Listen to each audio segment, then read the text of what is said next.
ਕੀ ਹਾਲ ਜੀ ਸਾਰਿਆਂ ਦੇ। ਤੁਹਾਨੂੰ ਪਤਾ ਹੀ ਹੈ ਜੀ ਆਪਾਂ ਟਾਵਰ ਵਾਲੀ ਮਸ਼ੀਨ ਬਣਾਉਂਦੇ ਪਏ ਆ ਤੇ ਅੱਜ ਆਪਾਂ ਕੱਸਣੇ ਆ ਜੀ ਇਹਦੀ ਸ਼ੌਕਰ ਤੇ ਆ ਜਾਓ ਫਿਰ।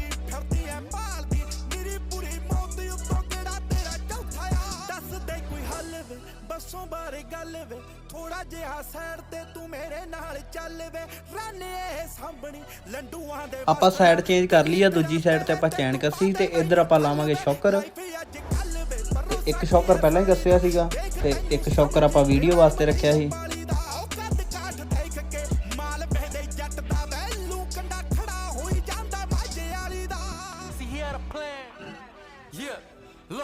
See, he had a plan. I out of the van and squeeze on that trigger as fast as he can. Make sure it don't jam and he'll get the bands. He'll bring the money right back to his fam. This is on you, it's not on me. It's in your hands. Do you understand? Don't get nervous. Just shocker ਤਾਂ ਆਪਾਂ ਕੱਸਤਾ ਹੈ ਜੀ। ਵਧੀਆ ਲੱਗੇ ਤਾਂ like comment ਜ਼ਰੂਰ ਕਰਿਓ ਤੇ ਮਿਲਦੇ ਆ ਨੈਕਸਟ ਪਾਰਟ 'ਚ। ਬਾਏ ਬਾਏ ਸਾਰਿਆਂ ਨੂੰ।